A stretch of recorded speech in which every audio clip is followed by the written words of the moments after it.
다짜고짜 큰 소리를 치는 거였어요.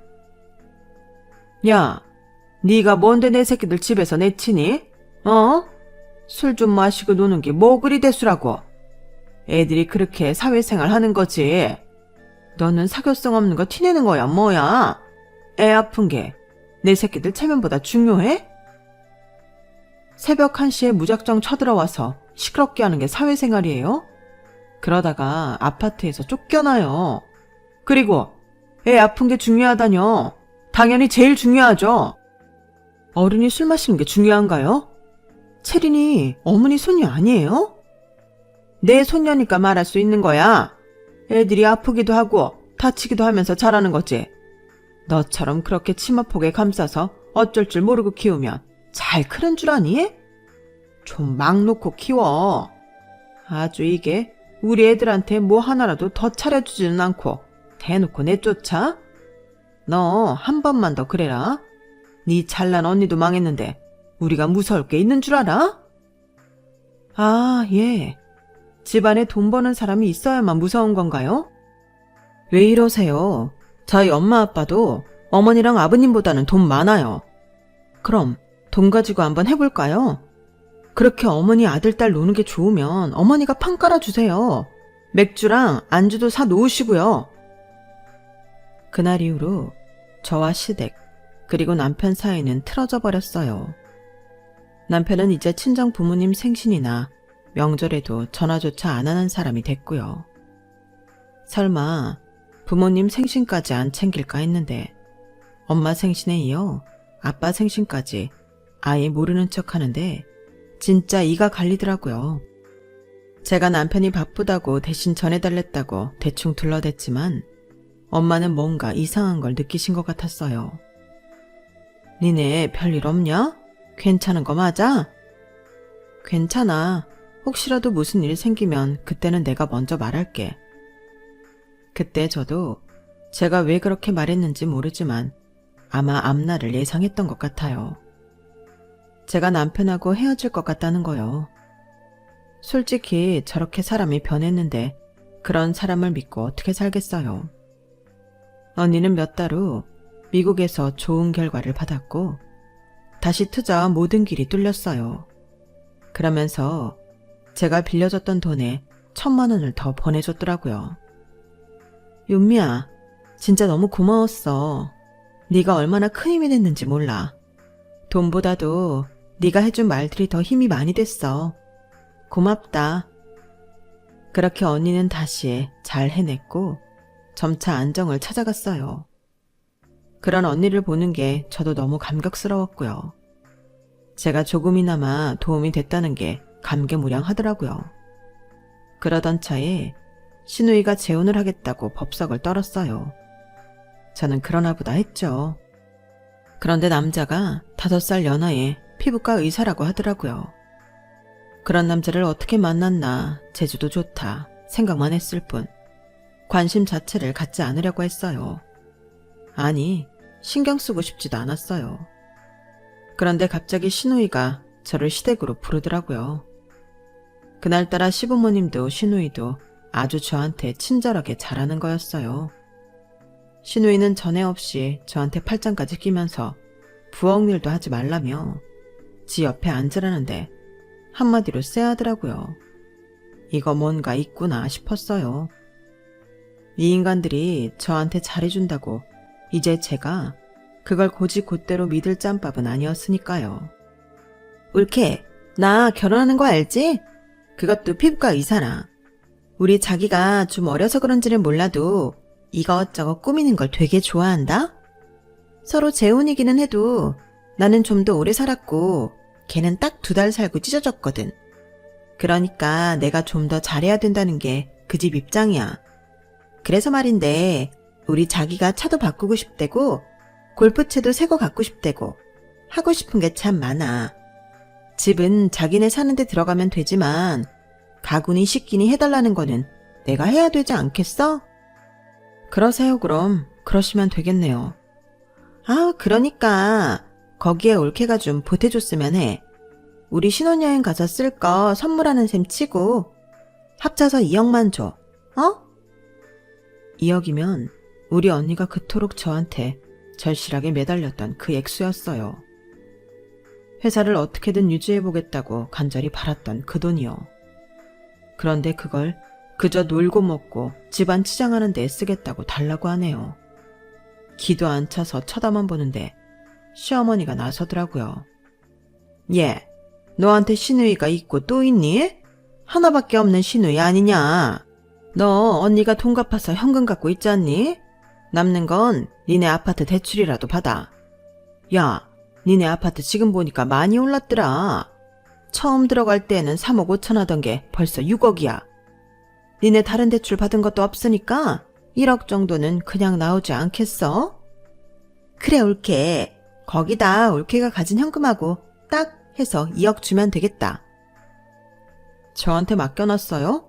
전 못해요. 언니야 몇 년 안에 갚는다는 신용이 있었지만 지금 저한테 돌려주겠다는 것도 아니잖아요. 그런 돈을 제가 왜 줘요? 그러자 이번에는 시아버지까지 끼어들었어요. 너 대체 어떻게 되먹은 애냐? 어디서 시댁 식구들 하는 말에 따박따박 말대답이야. 아우, 이 사람이 왜 이래? 가만히 있어봐, 여보. 그런다고 제 주머니에서 돈이 나오겠어? 살살 달래야지. 얘, 체리네미야. 너 우리랑 가족이다? 가족은 어려울 때 돕는 거야. 너 그 돈 없어도 살잖니? 그럼 우리 채은이 그냥 줘도 되는 거잖아. 저한테 했던 말 다들 기억 못하나 본데요. 가족끼리는 돈 거래하는 거 아니랬잖아요. 그리고 이런 말도 했죠. 결혼했으면 나랑 그 사람이랑 아이만 가족이고 다 한치 건너라고요.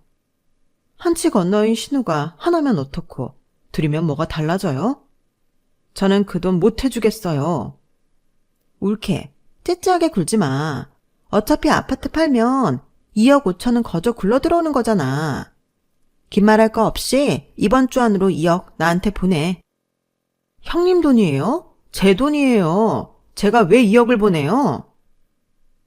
너 이제 보니까 아주 속이 좁구나. 네 언니 돈 못 빌려주겠다고 이러는 거지? 네, 맞아요. 저 속 좁은 것도 맞고 우리 언니 힘들 때는 나 몰라라 해놓고 이제 와서 저한테 이러는 거 싫어요. 제 돈이고요. 아파트도 제 지분이 더 많아요. 저는 그럼에도 남편 존중해서 저 혼자 대출 안 받았던 거니까요. 이번에는 제가 못하겠습니다. 그렇게 아세요. 제가 칼같이 딱 끊고 집에 오니 남편은 그동안 저한테 언제 못되게 굴었냐는 듯 아주 살갑게 굴더니 애원하듯 말하더라고요. 윤미야, 우리 누나 이번이 마지막 기회일지도 몰라. 어디서 또 저런 마음에 드는 좋은 남자를 만나겠어. 누나 한 번만 도와주자. 집안에 의사 한 명 있으면 얼마나 좋아. 네가 오케이만 하면 대출은 내가 가서 받을게. 의사가 있으면 좋기는 한데 나한테 뭐가 좋겠어? 새 차에 새 골프채에 새 식기 이따위가 차는 그 남자나 니네 누나가 한심한 수준 똑같지. 뭐? 지금 말 다 했어? 다 안 했어. 니네 집안 사람처럼 이기적이고 가짜는 것들은 보다 처음 본다. 너 우리 언니한테 어떻게 했는데 이제 와서 이래? 아주 우리 언니 사업 망할 것 같으니까 집안 전체를 깔보고 나랑 채린이한테까지 막대하더니 이제 와서 지네 누네를 도와달라네? 야, 이런 양심 없는 새끼야. 야, 너 지금 나한테 새끼라고 했냐? 했다. 어쩔래? 너도 니네 집안 식구 맞구나. 어쩜 이런 더러운 인간이란 걸 내가 못 알아봤을까? 나 더는 너랑 안 살아. 이혼한다고. 채린이가 힘들까봐 참았는데 이런 인간들하고는 상종 안 하는 게 답이겠어. 야, 너 진짜 이혼할 거야? 그래? 내가 이 상황에서 미쳤다고 빈말하니? 너랑 끝이라고. 그러니까 이 집에서도 나가. 네 목 챙겨줄 테니까. 그렇게 저는 남편을 그 자리에서 밀어내서 쫓아내버렸어요. 전 다음날 바로 이혼 변호사를 찾아가 법적 수속을 밟기 시작했는데요. 남편은 지가 쫓겨난 게 쪽팔렸는지 지네 집에 똑바로 얘기를 안 했나 보더라고요. 신우이 상견례 날 시어머니가 저 안 온다고 전화를 했더라고요. 너 지금 집안 행사 파토 낼 일 있어? 당장 못 와? 제가 거기를 왜 가요? 저 할머니 아들하고 이혼할 거예요. 이미 소장 다 준비됐고요. 대기 아들 지금 아파트에 못 들어와요. 제가 쫓아내서. 그건 아세요? 너 진짜 독한 년이었구나. 어쨌든 저쪽에서는 네가 오는 줄 아는데 나오기는 해야 할 거 아니야? 아, 그래요? 구색은 끝까지 맞추시겠다. 괜찮으시겠어요? 제가 가면 가만히 안 있을 건데요. 댁들이 나한테 그동안 했던 거며 할머니 딸이 얼마나 집안을 돼지우리처럼 해놓고 사는지 내가 다 얘기할 건데. 정말 갈까요? 아, 독한 년. 나쁜 년. 시어머니는 이렇게 씩씩거리더니 전화를 끊어버렸어요. 그래도 자기 딸 재혼하는 상견례 자리는 망치고 싶지 않았나 봐요. 아니, 근데 무슨 재혼하는 사람들끼리 상견례인지 그것도 좀 웃기기는 하더라고요. 경우에 따라 할 수도 있겠지만 재혼은 웬만하면 조용히 가족하고 친구들끼리 모여 식사하며 결혼식을 마무리하던 걸 많이 봐서요. 아무튼 저는 남편 짐까지 다 시댁으로 실어보내고 아파트를 팔아서 남편이 줬던 몫만큼 딱 돌려보내고 이혼 소송을 했어요. 그렇게 저와 남편은 갈라지게 되었고 저는 친정 부모님과 함께 살게 되었네요. 따로 살겠다고 하니 제가 일하면서 혼자 아이 보는 게 보통 힘든 거 아니라고 아이 봐주시겠다고 같이 살자고 하셨어요. 아이도 아이지만 저 혼자 사는 걸 보고 싶지 않으셔서 그런 것 같아요. 언니 가족도 저희에게 신경 많이 써줘서 딸아이도 전보다 더 잘 지내고 있어요. 나중에 들었는데 결국 신우 재혼은 깨졌다고 해요. 신우가 남편 집안에 이런저런 거짓말을 좀 했나 보더라고요. 자기가 꽤나 잘 나가는 것처럼 꾸몄던 거죠. 그런 게 다 들통나서 자칫 사기죄로 고소까지 당할 뻔했다고 하더라고요. 남편은 시댁에 얹혀 살다가 시부모님이 신우이랑 둘 다 데리고 살 수 없다고 해서 혼자 원룸에 나와 살고 있다는군요. 그런데 몰랐는데 시댁에 빚이 좀 있었나 봐요. 그걸 갚다가 결국은 안 돼서 살던 집은 팔고 지방으로 내려갔다는군요. 그에 비해 저희 집은 여전히 안정적이에요. 부모님 청소업체는 다른 사람한테 팔고 그 돈으로 여유 있는 노후 보내고 계시고 언니네도 계속 잘 살고 있어요. 저 역시 회사에 잘 다니고 있는데 이제 슬슬 다른 걸 해볼까 생각 중이에요. 저도 저만의 일을 해보고 싶었거든요. 그럼 제 사연을 여기서 마치도록 할게요. 다들 건강하시고요. 행복한 하루 되세요. 여러분, 사연 댓글에 응원과 현명한 조언 부탁드려요. 좋아요와 구독은 저에게 큰 힘이 됩니다. 오늘도 좋은 일 가득하세요.